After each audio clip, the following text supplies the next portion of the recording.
We talking about guns. Oh shit! Yeah, man.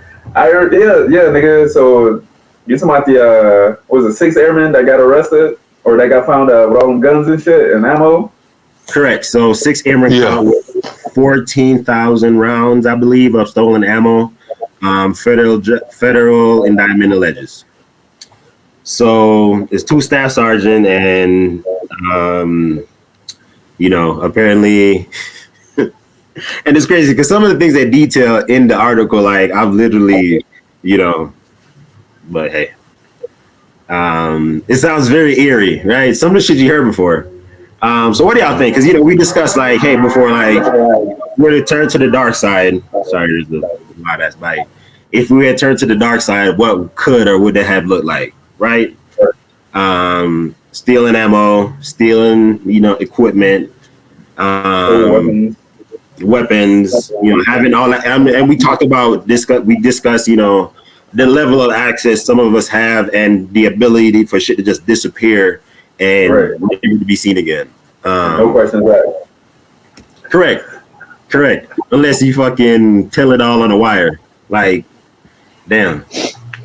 Like what a textbook way to get caught, man. It's like that's like deploying with your weapon and then coming back with somebody else's. That is true, man. Why would you bring that up, man? Why would you bring that up?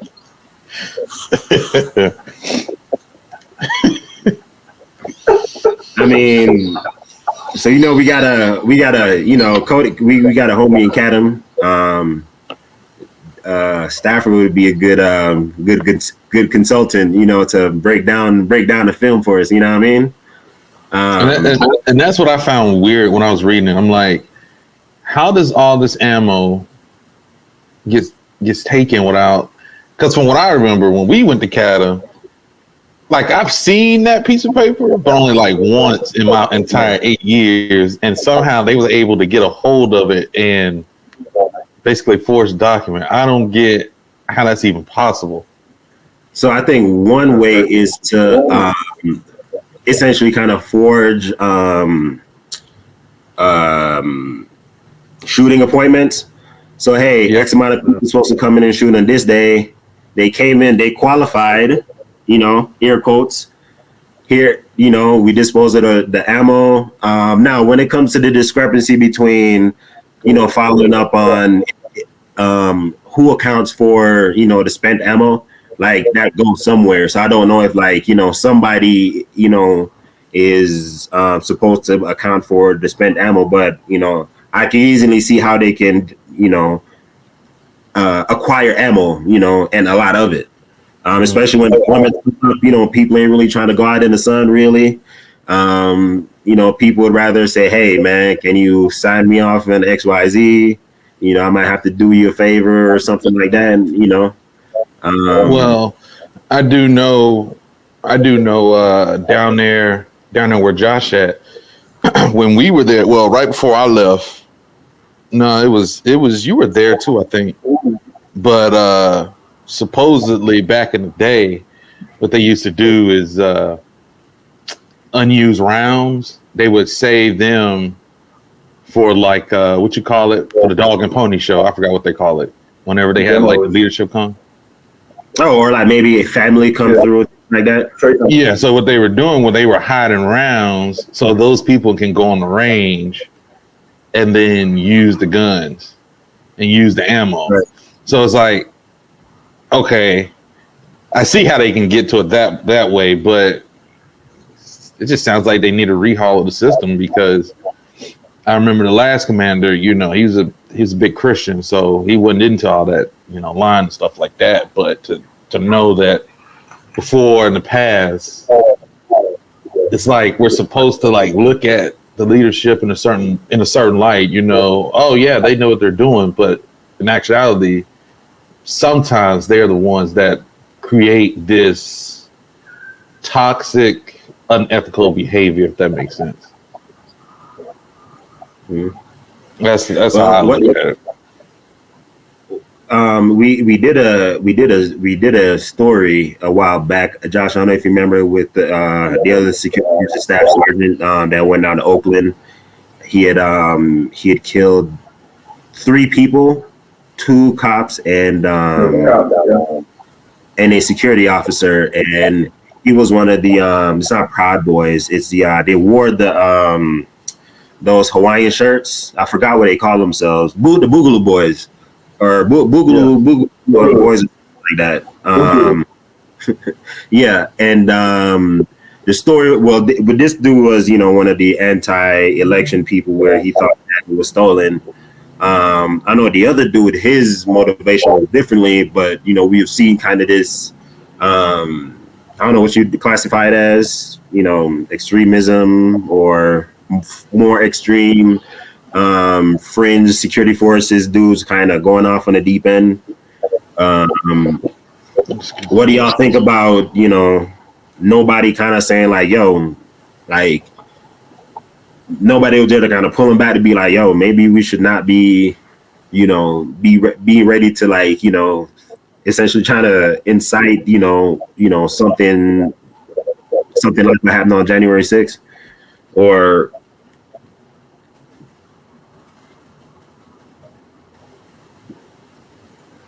what do y'all think?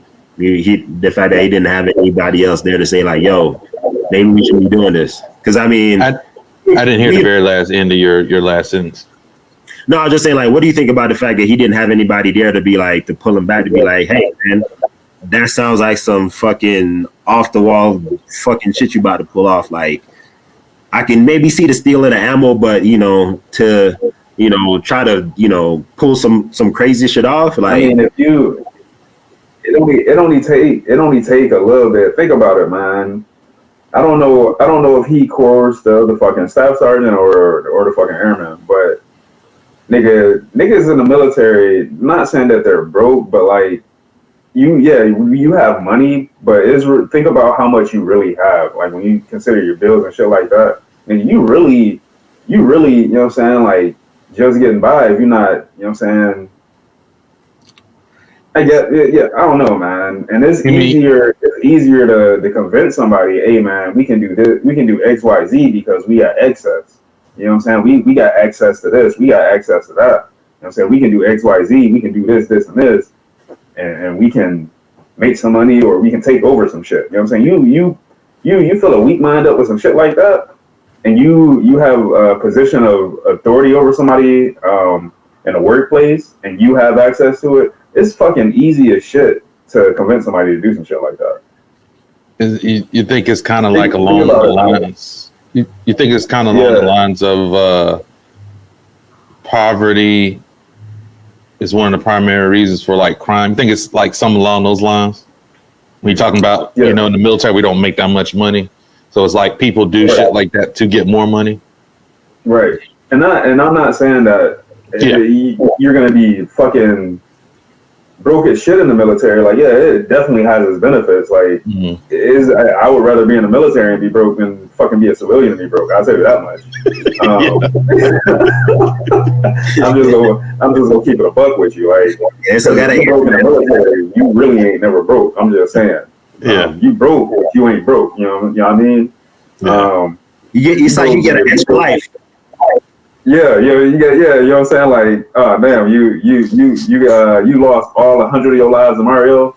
Hey, nigga, here is one more life. You know what I'm saying? Like, we got 101. Like, there you go. You know what I'm saying? Yeah. Like, you good, nigga. You lose, nigga, in the civilian world, nigga. You only get, nigga, probably 2 lives, and nigga, you lose them bitches, and that's it. Like, but I know there's always like a kind of a disconnect between security forces and the regular Air Force, because we kind of see them come in Monday through Friday, holidays and weekends. They're more of the corporate side of the Air Force in a sense, or the more the less serious side of the military, in a sense. And it's like, I think maybe the harshness of the career field might force people to think that, hey man, shit is already kind of grimy, let me just continue as is. Yeah, I definitely think so, man. And Another thing that I have noticed, I think is more so prevalent in combat related career fields. Like most of the people that are in those career fields, man, they're like, they secretly they got a little gut in them, man. They got a little gut in them, man. Like real talk. They not. You look at some of the people like a linguist, you know what I'm saying, something like that. Like, oh, I fucking went to private school and then I went to college and I went to, you know what I'm saying, the alma mater, goddamn Harvard social, you know what I'm saying, like some bullshit, you know what I'm saying? It's like, yo, who the fuck are you? You know what I'm saying? Y'all don't do, you know what I'm saying, shit like the motherfuckers over there doing, you know what I'm saying? They just move different. Yeah. Not just the career fields. The people in the career field, where they come from. That's what I think. Anything else stood out to y'all, like about, you know, the whole thing? I didn't see how many. I probably glanced over it, but was it just one type of caliber, or was it more than one? I just glanced over the article. Nah, they just talked about the amount of rounds, and old dude was saying like he was stealing up to 3,000 rounds a day. Now, that's a lot. That's a lot. Now, I know Tindle was a fairly smaller base, but I know some bases have like, you know, multiple security forces squadrons sometimes. You know, they have they have bigger squadrons overall. Like I remember I forget who was saying it was like 52 a flight stateside. I forget who he was talking to. But it was like they just had so many airmen. So, you know, I guess, you know, when you extrapolate that over time, but it's like, well, 3,000 rounds a day for how long? You know, was it just like, you know, your biggest heist in one day? And again, like, there's a certain level of accountability that takes place in the armory when it comes to knowing what's where. But again, once you go past like the staff sergeant level, you can pretty much come into the armory and be like, hey, I need to take this, I'm gonna sign out this, and you know, unless somebody out of the chain of command is, you know, aware of something or, you know, expecting something to happen, it's like that's never to be seen again. So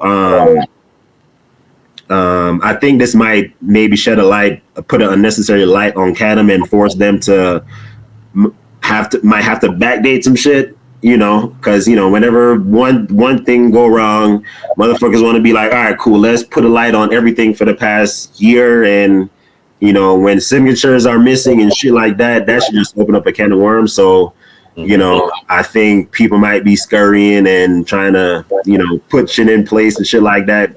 So, you know, shout outs to you if you got to stay at work late to, you know, backdate a bunch of shit. Been there, done that.